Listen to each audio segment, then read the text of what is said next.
Let's dive right in. Welcome to This Explainer. Today we're unpacking a really comprehensive and honestly fascinating thesis by Sammy Roundtree.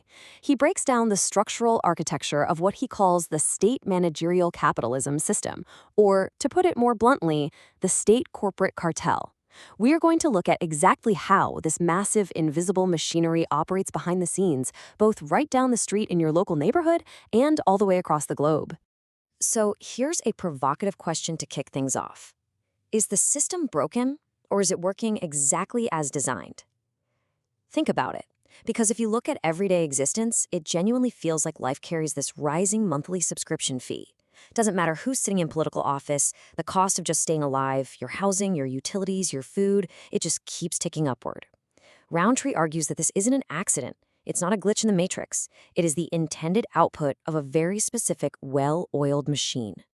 That brings us to Section 1, the overhead trap. Roundtree makes a really clear distinction here between theoretical freedom and functional reality. We all know the textbook civics version of freedom, right? You have the right to free speech, you have due process, you have the right to vote. But then, the author introduces this concept of functional leverage. In functional reality, he argues that your freedom is actually limited by a massive financial paywall.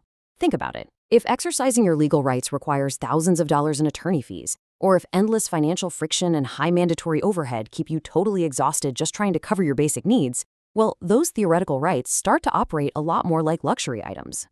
So you might be wondering, how exactly does this overhead stay so relentlessly high? It happens through what the source calls the silent tax. The idea here is that inflation isn't just some random economic accident. It acts as a very real silent tax that nobody ever gets to vote on. Through government debt expansion and monetary inflation, purchasing power is literally drained away from everyday wage earners. And you really have to pay attention to something called the Cantillon effect. Essentially, this means that the entities closest to the money printer, think big banks, massive defense contractors, they get to spend all that newly minted money first before prices actually go up. By the time that same money filters down to your weekly paycheck, the cost of living across the board has already adjusted upward. You're paying the difference. Section 2, the state corporate cartel. Let's look at how this machine is actually structured. This introduces a crucial term, inverted totalitarianism. Now, in your classic dictatorships, control is maintained through overt military force and sheer physical terror, right?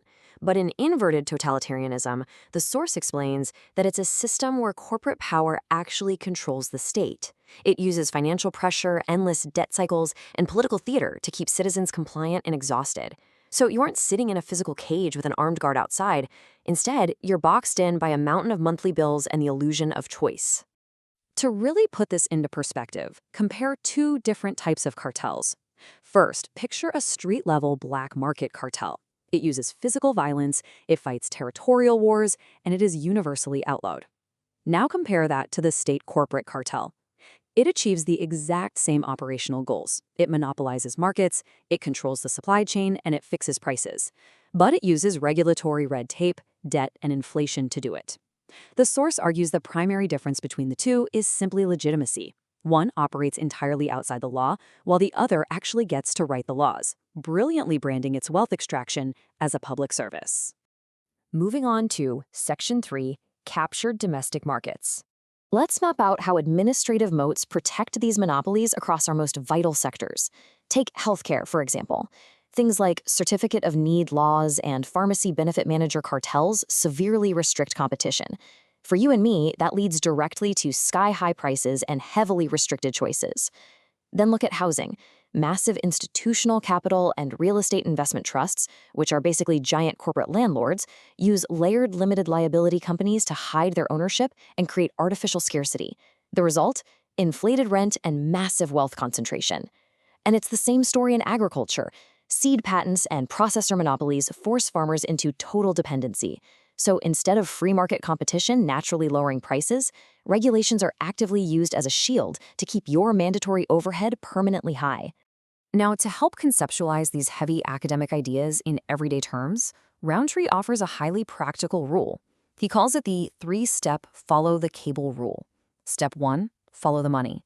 As we covered, inflation silently dilutes your wages while enriching the folks at the very top.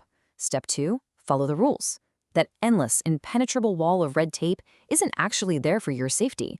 It's there to crush small, independent competitors who simply can't afford the compliance costs. And step 3, follow the distraction. Corporate media constantly divides the public over social issues. It keeps everyone fighting each other, so absolutely no one looks up at the extraction machine pulling the strings. Pretty fascinating way to break it all down, isn't it? Let's zoom out to section 4, the global extraction machine. People very often conflate modern geopolitical systems with something like the Third Reich, but Roundtree argues this completely misses the reality of how things actually work today. Classic totalitarianism relied on overt terror, ideological obsession, and actual physical land conquest. The modern system operates very differently. It runs on cold, hard capital. We're talking financial friction, economic extraction, and maintaining a massive global sphere of influence. It frankly doesn't need to physically annex a country's land when it can just control their currency and their supply chains. And if you look back, there's a very distinct pattern over time. Think about 1893 in Hawaii for sugar monopolies, 1953 in Iran over oil nationalization, Guatemala in 54 over land reforms, Chile in 73 for copper exports, and Panama in 89 for control of the canal. The author's thesis here is crystal clear. Whenever a foreign nation attempts economic self-determination, meaning they try to keep their own resources for the benefit of their own people, covert or overt intervention inevitably follows. That kicks the door wide open for multinational cartels to step in. Which leads perfectly into section 5, defending the petrodollar. Let's contrast the stated public narrative with the underlying financial reality. Take Iraq in 2003. The public narrative, as we all remember, was weapons of mass destruction and a severe threat to global security. But the financial reality, according to the source material, was quite different. In late 2000, Iraq officially stopped accepting US dollars for its oil and switched exclusively to the euro. Following the 2003 invasion, and keeping in mind that no WMDs were ever actually found, one of the very first administrative acts of the new coalition was switching Iraq's oil sales immediately back to US dollars. We see the exact same pattern repeat. Look at Libya in 2011. The public narrative was a humanitarian intervention during the Arab Spring to protect civilians. But what was the financial reality? Muammar Gaddafi was actively organizing a pan-African gold-backed currency, the gold dinar. The goal was to sell Libya's vast oil reserves entirely outside the Western dollar system. Then, NATO strikes completely shattered the regime, and that gold dinar initiative was dismantled before it could ever launch. The author argues this perfectly mirrors the thesis regarding the brutal suppression of non-dollar energy trade. And we see this continuing today. The public narrative for nations like Iran and Venezuela focuses heavily on nuclear threats and narco-terrorism. But functionally, the financial reality is that both of these nations hold vast oil reserves, and both have actively banned US dollar oil pricing.